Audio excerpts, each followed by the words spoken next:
Welcome back to Celebrity Radio. It's Alex Belfield talking to some of the world's biggest stars, some of the favourite people in my life and people who interest me and fascinate me, and it's always a delight to talk to. Mitch Winehouse, how are you? Pretty good, how are you? Yeah, I'm great, mate. Thank you for coming on again. We've spoken many times over the years, and of course this time is probably the most poignant in a sense that we've got past the grief of Amy Winehouse. We're now able to remember your daughter for her beautiful music, and of course you've turned all this into this wonderful charity to now help other people. I guess this is great solace for you that you're turning a negative, probably the worst negative, into a huge positive. I'd like to think so. You know, I understood pretty early on after Amy passed that the way that I could get through this was by help, or my family could get through this, I should say, not just me, was to be able to help other young people suffering from some kind of disadvantage or another. And that's what we've done. And from a purely, apart from helping them, from a purely selfish point of view, from my family's point of view, and certainly from my point of view, it's been an incredible help in my personal recovery. How soon was it that you were able to even consider the Amy Winehouse Foundation? Did that come easily for you? Well, I won't say it came easily, but, you know, I've got to say this, and I've said it before, and I wrote it in my book. It's well documented that I got the news I was in New York because I went out to do a tour in North America, and of course we had to come straight back. And the moment that I was told that Amy had passed away, the phrase Amy Winehouse Foundation came into my head. It was. I mean, obviously I was in shock. It was like Amy was telling me, Amy Winehouse Foundation, Amy Winehouse Foundation. And, you know, when we flew back to, I mean, I don't even know how we got back to London, but we flew back, and my manager and Amy's manager were with me, Trenton and Ray. And, you know, they were inconsolable, you know, weeping. And, you know, again, I was in a state of shock, but I was just thinking about the foundation. And when we touched down, I spoke to the family and I said, look, what can we do about this? You know, we either sort of succumb to it or we try and, you know, roll our sleeves up and get stuck in. And to their credit, they said, let's do it. You know, let's go for something positive. So that's basically what happened. And but I started to talk about foundations, and somebody went out and grabbed all the domain names. So we had to wait a little while.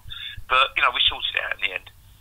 This is an awkward question, and this came to me after listening to Howard Stern in America just a couple of weeks ago as he was talking about your daughter with such reverence.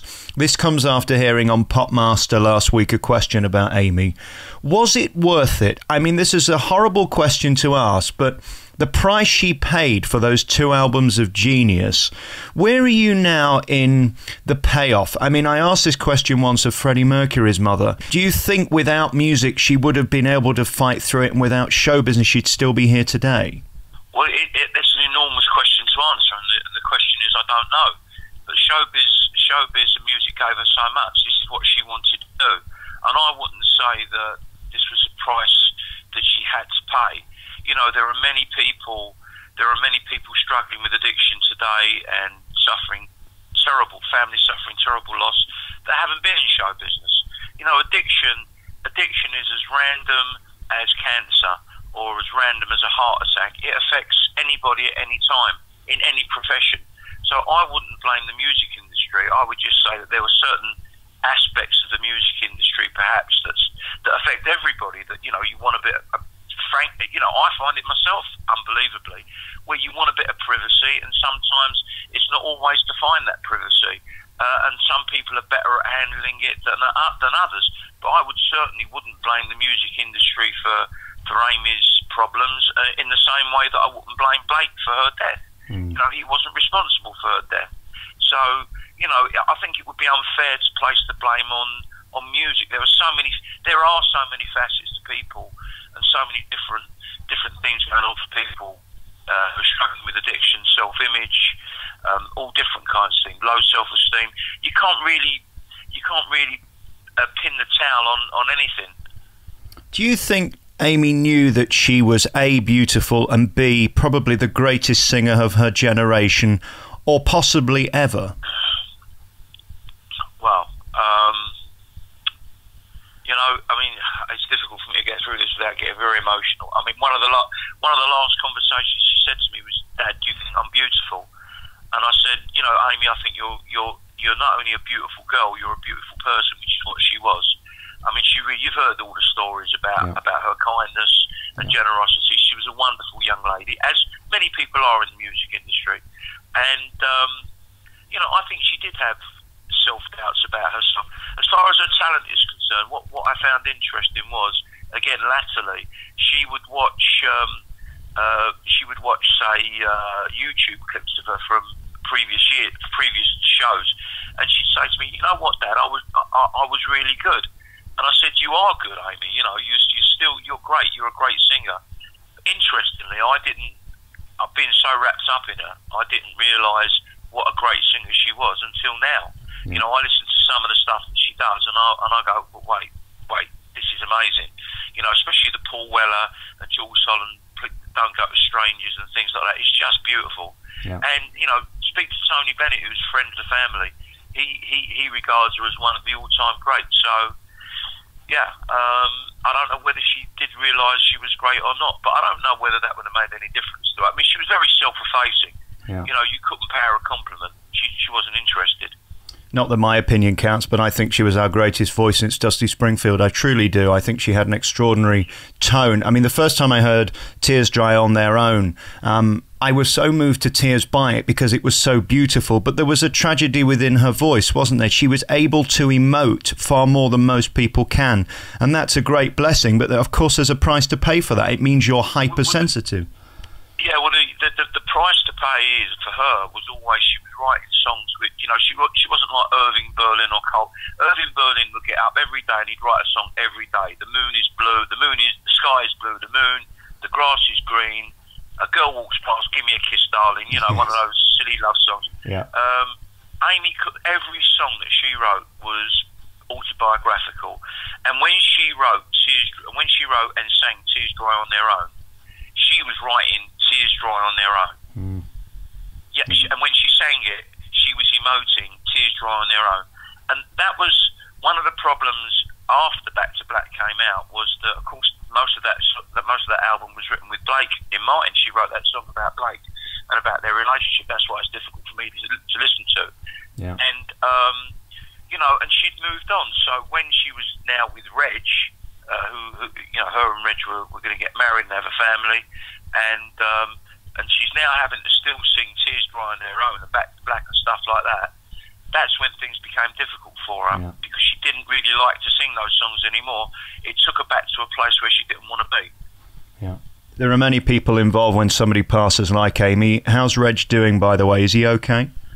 Reg is doing, you know, we got a great relationship. He works with us in the family. You know, he's a very successful film director, and he's doing okay under. You know, we're all doing well under the circumstances. You know that old adage about as time passes, you never forget, but it get easier. It does it as a father. I mean, it's the worst tragedy, really. A father never expects to bury his daughter. Does it get easier, or do you just learn to cope with it? No, you do learn to cope with it. In fact, I don't know whether you know, Janice's book came out, Loving Amy, and I just, you know, just before you phoned, I thought I've got to get myself together because I was crying 5 minutes before you phoned me. You know, and not in a sad way, because it's dealing with Amy's childhood and a lot of funny stuff, and it's stuff in there about my mum and my family. And it's a lovely book, and I urge your listeners to go out and buy it. Loving all proceeds to the foundation, of course. Yeah. And so I wouldn't say that it gets easier, but you do learn to cope. You just put one foot in front of another, and having the foundation and the work that we do makes it maybe that little bit easier as well. When you lie in bed at night, what's the one good memory? Let's end this section on a positive. What's the one memory as a child that you'll always take with you that makes you smile? As a child, or yeah, when Amy was a child. Oh, well, there's just so many. I mean, she was such a lovely kid, and but she's very mischievous. So you know, we go shopping to say what was around in those days. Brent Cross, that was the big shopping centre in those days. And she would deliberately go and hide behind the racks of coats just to, you know, because my son would go crazy because he was so protective of her. Yes. You know, just to see, you know, she was extremely mischievous. She was a lovely kid, and she was a lovely adult and a strong woman. But like a lot of strong, successful women, she had powerful demons as well. And in the most part, she dealt with them. But the final one, she just make it. Yeah. Are you grateful to Russell Brand? Because for me, he gave the best context as a guy who had fought his demons like Amy had. Fortunately, he survived to tell the story. Did he help, do you think, in that article he wrote for The Guardian, where he tried to explain to people like me, I've never been on drugs, so I don't understand that core addiction, to understand? Well, Russell's a very, we're all very close to Russell, and Russell does a great job in getting the message across that addiction is an illness. Let's not put it in the same category as cancer or a heart. But if nobody wakes up in the morning and says, you know what, I'm going to become a drug addict or an alcoholic. Nobody chooses that, and certainly in the case of women, a lot of women are coerced into addiction by their male partners. This is well documented. So a lot of people, men and women, should be regarded with sympathy and helps. But of course there is no help available to them unless you can afford to put yourself through the Priory. I mean, you don't have to go to the Priory, there are many more reasonable places than that. But unless you can afford to put yourself through treatment, you're basically left to die. And that's the good job that Russell is doing, and we're doing at the foundation. We're lobbying government and and the NHS trying to get more understanding for people who are struggling with addiction. Nobody chooses to have a heart attack or cancer. God forbid you get cancer or appendicitis, you're rushed to the hospital and they can't do enough for you, which is a wonderful thing. That's the great thing about our National Health Service. If you're struggling with an addiction, basically you're left to die, and that can't be right, not in our society. Were you surprised by some of the criticism that said, oh, well, she's a millionaire, she should be able to sort herself out? There were a lot of people who just didn't get it. Well, I mean, unless people have struggled with addiction within their family, they won't get it. I mean, before, I was one of those people. I would say, well, nobody forced them to drink or take drugs. Nobody forced them to do this or do that. And why they, just stop. And then you're faced with the reality, your daughter or your son or your father is an alcoholic, then you realise that it is an illness, and then you understand it doesn't matter how much money you've got. The money's irrelevant, actually. It is a question of the family are helpless. Yeah. You can only stand by and watch life unfolding in front of you. The thing is somehow or another, if you look at the statistics, there are nearly 1 million addicts of one kind or another in this country. You're not getting 1 million addicts dying from there, but somehow or another they do come out of the other end. But it's got to be at a time when, you've heard all this stuff before, when they're ready to give up for whatever reason, they give up. And it happened with Amy. She couldn't stand the look on her family's face as far as drugs were concerned. She stopped taking drugs 3 years prior to her death. Whatever it was that spurred her on, she did that. And with alcohol, she was the last 6 weeks of her life, 5 weeks and 5 days she didn't drink. The last 2 days she drank an enormous amount, and that's typical of somebody who is moving towards sobriety. Yeah. So we comfort ourselves with that. We comfort ourselves with the fact that she was moving towards sobriety, but it was just one binge too many. Do you know what always amazes me about you, Mitch? We've spoken many times, is your A, bravery, and B, the fact you're not angry at any one person or any one thing. Was there a point where you wanted to blame either the guy who sold the drugs, the guy who sold the drink, or the guy who drove her to drugs and drink? What are you going to do? Nothing positive can come from anything negative. Did Blake want Amy to die? No, he loved her. He had a strange way of showing it by basically coercing her into drugs, but he really loved her, and he still loves her. And Amy loved him. And, sometimes there are doomed relationships, which this was one of. So I don't blame him for that. I don't blame anybody for anything. You know who I blame? I blame Amy, because it's her responsibility. She knew that she shouldn't drink in the way that she drank. And funnily enough, I just was reading Janice said in her book, she can't get over it. She's furious with Amy, and laughably, if Amy were here today, she'd kill her. That's what she says in her book. She'd kill her because she's so furious with her. Yeah. And that's our thing. Of course we love Amy, but we're furious with her.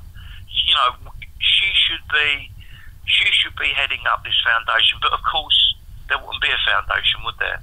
No. We would just be like everybody else. And maybe her karma was to pass away at 27, and our karma now is to carry on her name through the foundation and make the best of it. And I hope that's what we're doing. All makes me very sad, Mitch. One thing that does make me happy, though, is the brand new album by Mitch Winehouse, which is available now, called But Beautiful. My favourite song on this album, I got to tell you, is a song called Suit and Tie. I thought you sang it so beautifully. That's the Justin Timberlake song. It's extraordinary. The money they've put into this band and this album really is wonderful. It could be cheap and rubbish, and it isn't, Mitch. Congratulations. Thank you so much. I really love that track. I mean, another favourite of mine, Meditation, which of course is a very profound song for you to sing. When you're singing these songs, you sound like you were born to sing them. I guess that you can't be trained to have this tone and this style. This is what you do. Well, you know, I mean, I was singing professionally 45 years ago. I mean, no one really realises that. And I was so successful that I had to become a London taxi driver to keep myself going between the world tours, you know what I mean? Yes. You know, I'm being, and but you know, I've been singing for a long time. But I mean, these are songs, just like Amy. These are songs. I can't sing a song that isn't incredibly meaningful to me. Yeah. And these songs are all incredibly meaningful, and that's why they're so poignant and lovely. And and we got to talk. You know, a lot of them are the Yobim songs. Meditation being one of them, and plenty of others. And we've got a tour of Brazil, I think, at the early part of next year. So we're going to be doing all that stuff in Brazil, where it comes from. So, you know, we're really looking forward to that. Is there any greater feeling than standing on a stage and having a big band like that behind you, whacking out these tunes where you can shine? I mean, I can't imagine there's anything more thrilling for a guy who's probably worked to backing tracks for most of your career. Well, that's true, but, you know, Amy insisted, you know, when we got going, that I don't sing with backing tracks anymore, you know, so we've been with the band for well before, you know, like maybe 5 or 6 years, and, you know, again, I sing all over the world. I've got a great band in America, in Germany, over here. We're putting a great band together in Brazil now, and the biggest thrill was having Amy on stage with me, and, you know, we'd always sing the same 3 songs, we'd always screw them up, and we would end up shouting at each other, which even made it more memorable, because people still come up to me and say, I saw you on the stage at wherever it was, and you and Amy was not screaming at each other, we'd be laughing and shouting, you know, because she refused to rehearse. And funnily enough, one of the last things she said to me before I went to New York on that last trip before she passed away, she said, Dad, you know, we've got to get into the studio, and we've got to rehearse those 3 songs that we do. And, you know, I remember saying to myself, yeah, okay, right, I'll believe that when I see it. So, you know, one way or the other, I was right. But it's a wonderful feeling. And, you know, part of what we do in the foundation is we do music therapy. And music is an incredibly healing force. Yeah. And it makes me feel better, and it makes the audience feel better. And what can be, you know, what can be better than that? Everyone, that's why people listen to music. It makes them feel good. I suppose the only thing I can say in conclusion of this interview is thank you for your daughter and the joy that she's given to people like me and around the world with her music. She paid a big price for it, as have you and your family. But if anything can come out of it, the www.amywinehousefoundation.org is the place to go to find out more. You can donate there. Text Amy to 7007 to donate just £3, and it could make all the difference for somebody else's life to avoid another tragedy in another family. Mitch Winehouse, it's always nice to talk to you. Thank you so much for your time. Thanks a lot. All the best.